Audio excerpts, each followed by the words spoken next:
Vamos dar início, então, à nossa terceira aula de Fundamentos Psicológicos da Educação. Espero que vocês tenham assistido e aproveitado as duas aulas anteriores, que foram bastante introdutórias.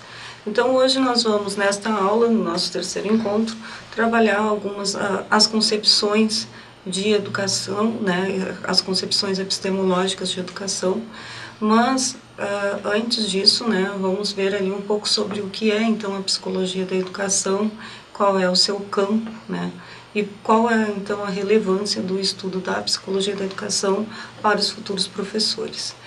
Como vocês podem ver aí no nosso slide, o termo psicologia da educação, ele é usado de maneira ampla para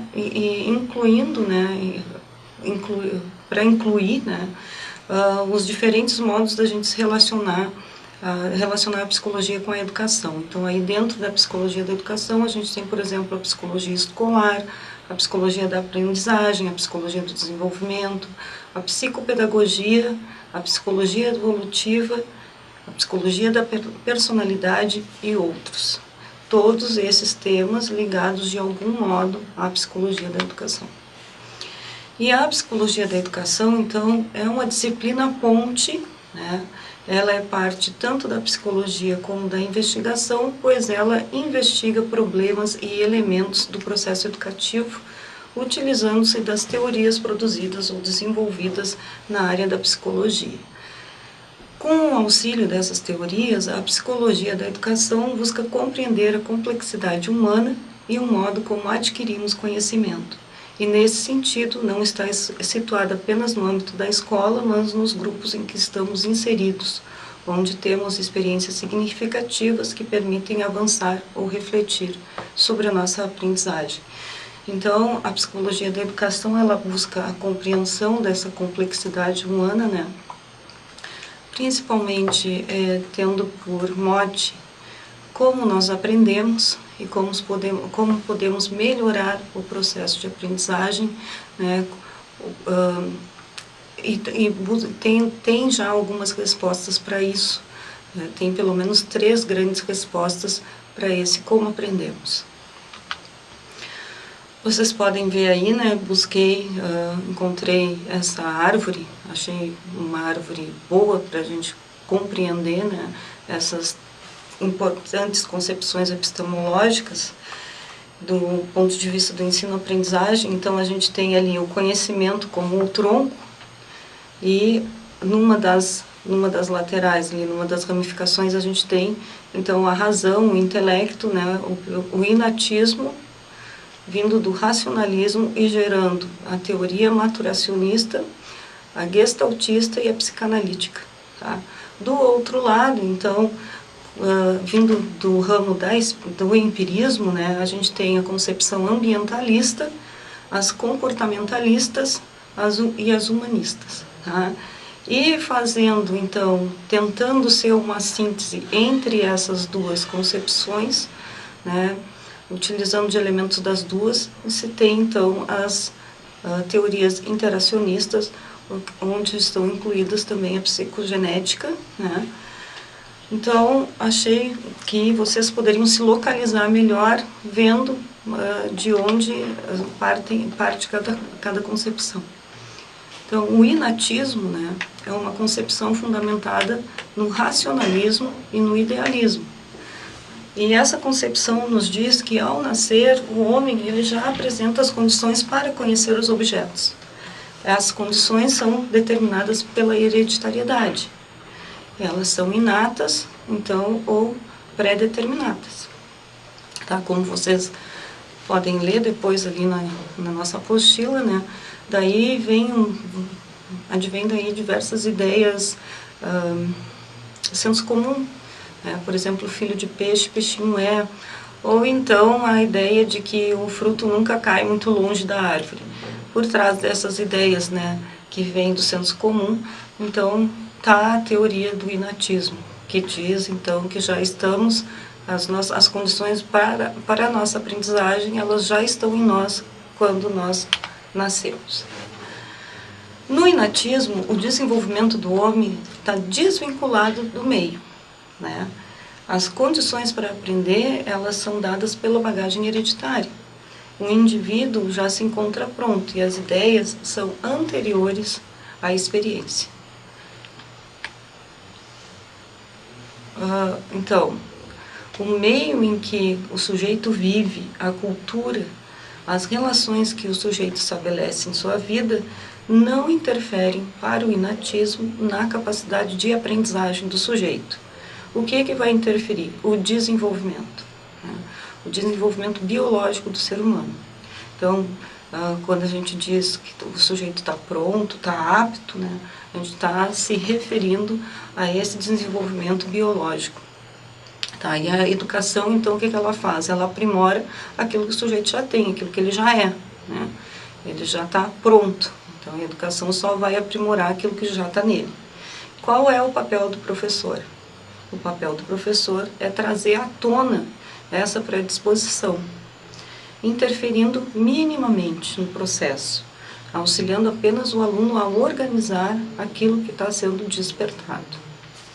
Ok? Então, aí vocês têm as principais características, né, de uma forma bastante simples do inatismo. As ideias já nascem conosco, né, nós já estamos prontos, tá? Então, nós vamos nos desenvolvendo ao longo da vida, biologicamente. Poucas coisas vão mudar, né, porque já estamos ali com todas as condições. E o papel da educação, então, é ajudar o aluno a encontrar essas predisposições e desenvolver. E o professor vai fazer isso de uma forma minimamente, com um mínimo de interferência. Então, a concepção inatista, ela parte do pressuposto que os eventos que ocorrem após o nascimento não são essenciais e ou importantes para o desenvolvimento. As qualidades humanas e capacidades básicas, né, dos seres humanos, a personalidade, os valores, os hábitos, as crenças, sua forma de pensar, suas relações emocionais e mesmo a sua conduta social já se encontrariam basicamente prontas em sua forma final por ocasião do nascimento, sofrendo pouca diferenciação qualitativa e quase nenhuma transformação ao longo da existência. O papel do ambiente, portanto, da educação e do ensino, é tentar interferir o mínimo possível no processo de desenvolvimento espontâneo da pessoa.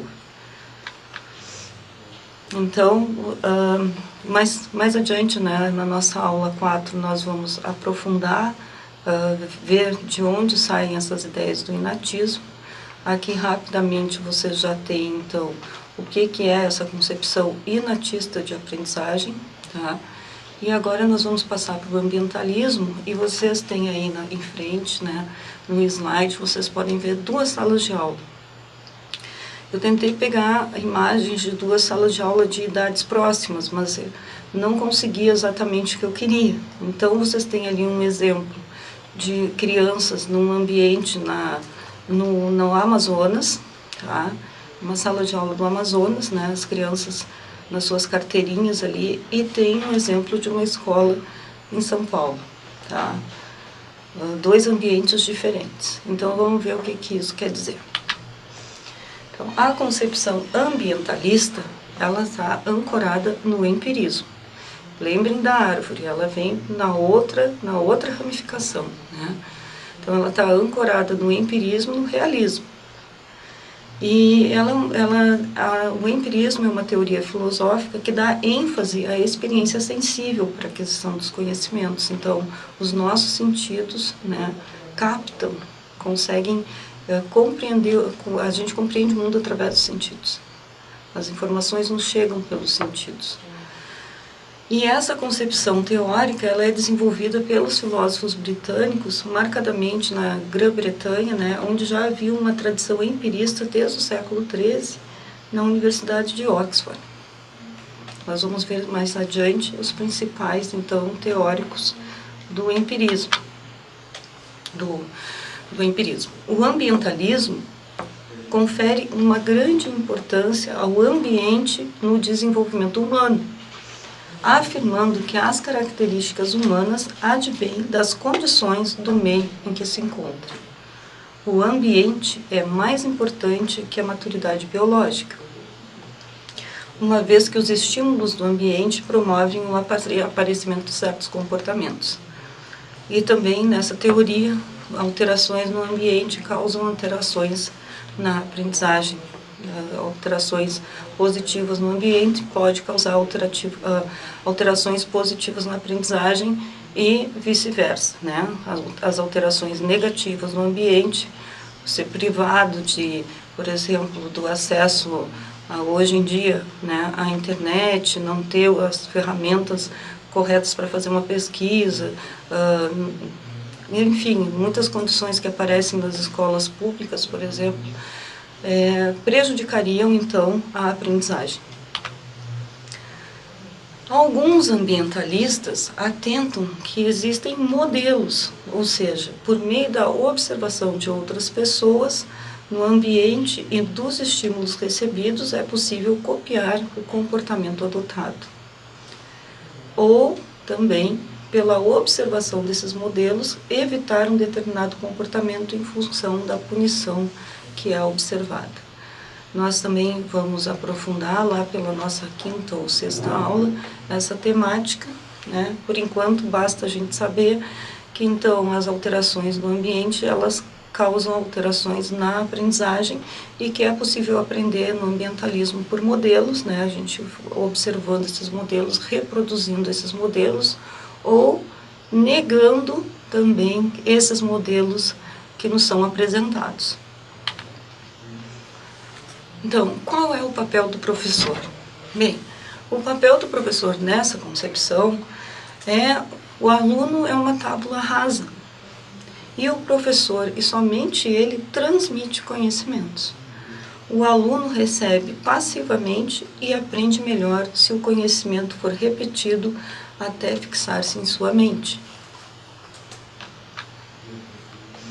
E aí vocês têm uma citação do professor Fernando Becker, de Porto Alegre, né, que trabalha há muitos anos com essa temática, e ele nos diz que no seu imaginário, ele e somente ele, o professor, pode produzir algum conhecimento novo no aluno. O aluno aprende se e somente se o professor ensina. O professor acredita no método da transferência do conhecimento.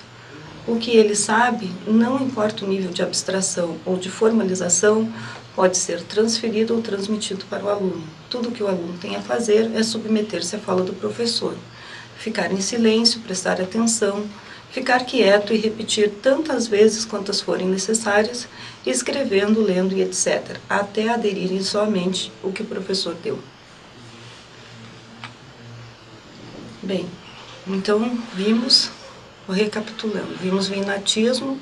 Então, no inatismo nós já temos no nascimento as condições para a nossa aprendizagem. No ambientalismo, o ambiente em que eu estou inserido interfere no meu processo de aprendizagem. E agora, então, nós vamos passar para o interacionismo, que é o ramo, então, aquele que a gente viu na árvore, né, que vai tentar fazer a síntese entre o inatismo e o empirismo ambientalismo. A característica geral do interacionismo é de que o conhecimento é produzido pela ação do indivíduo sobre o meio e do meio sobre o indivíduo. Então, não é uma interação de mão única, né? O indivíduo interagindo sobre o meio, não, o indivíduo interage sobre o meio e o meio interage sobre o indivíduo. Ocorre uma interação em que o indivíduo modifica seu comportamento e sua estrutura cognitiva, que nesse caso a gente está já levando ali para a epistemologia genética do Jean Piaget, tá? Quando a gente fala das alterações das estruturas cognitivas. Também veremos isso de modo mais profundo nas nossas próximas aulas. Então, o meio no interacionismo é o mundo físico dos objetos e o mundo social, suas relações e cultura. Tá? Tudo isso faz com que o aluno, então, aprenda. O aluno interage com o meio interage com o aluno, né? O sujeito, não só o aluno dentro da escola formal, mas quando ele sai daquela escola, que ele vai para sua casa, que ele está inserido em outros grupos, o processo continua, né? No ambientalismo, a gente tem, por exemplo, a ideia de que a escola é o espaço ideal para a aprendizagem, né? Existe um lugar ideal e esse lugar é a escola. No interacionismo, todo lugar é um lugar de aprendizagem, justamente por essa interação entre o sujeito e o meio. Então, essa nossa lâmina que estamos vendo aí, né, sobre as bases epistemológicas do interacionismo, ela já aparece lá na nossa terceira lâmina, que é a da árvore, né. Então, é difícil dizer qual é exatamente a base epistemológica do interacionismo, tá? Mas a gente percebe, né, e autores apontam a discussão entre o inatismo, as ideias a priori, e o ambientalismo, né, o empirismo, como aquilo que é fundante dessa nova perspectiva. Então, no interacionismo, nós temos algumas linhas. Então, uma das linhas é a linha construtivista, né, proposta por Jean Piaget. E essa linha, segundo Piaget, o conhecimento não é algo, não pode ser concebido como algo pré-determinado desde o nascimento. Então, o conhecimento não é inato, pré-determinado. Mas também, para Piaget, ele não é o resultado do simples registro de percepções e informações, como no caso do empirismo. Tá? Ele é o resultado, o conhecimento é o resultado das ações e interações do sujeito com o ambiente onde vive. Todo conhecimento é uma construção que vai sendo elaborada desde a infância, através de interações do sujeito com os objetos que procura conhecer, sejam eles do mundo físico ou cultural. Mais adiante a gente vai ver que o Piaget é um biólogo de formação, que escreve mais ou menos durante 70 anos. Ele traz, né, para a aprendizagem a contribuição, então, da biologia, né? Então, as construções neurais, elas vão se ampliando à medida em que o indivíduo ele se submete a novas informações e ele tem que dar conta disso. Então, a gente tem ali, por exemplo, o processo de assimilação e acomodação, né, que o Piaget vai nos falar, quer dizer, como é que a gente assimila uma ideia, como é que a gente acomoda e como é que isso continua num ciclo que ele é infinito na teoria piagetiana, né, porque estamos sempre aprendendo. Então, nós nos deparamos com uma informação nova ou com um novo conhecimento, né, e o nosso cérebro, ele leva um determinado tempo, né, para incorporar, para assimilar, para compreender aquele novo conhecimento. Por isso que se diz, né, vem daí aquela ideia de que cada um tem o seu tempo para aprender, né, porque o modo como isso vai acontecer biologicamente depende daquilo que o indivíduo carrega na sua herança genética. É uma questão também de hereditariedade. Mas não apenas disso, né, um indivíduo, o sujeito do conhecimento na teoria piagetiana, ele precisa ser exposto, sim, a estímulos, né, estímulos que promovam, né, essa assimilação. Então, ele tem que estar submetido a um meio rico, né, rico em estímulos que façam com que ele tenha vontade de aprender, que despertem nele, e que então vai acontecer esse processo de assimilação.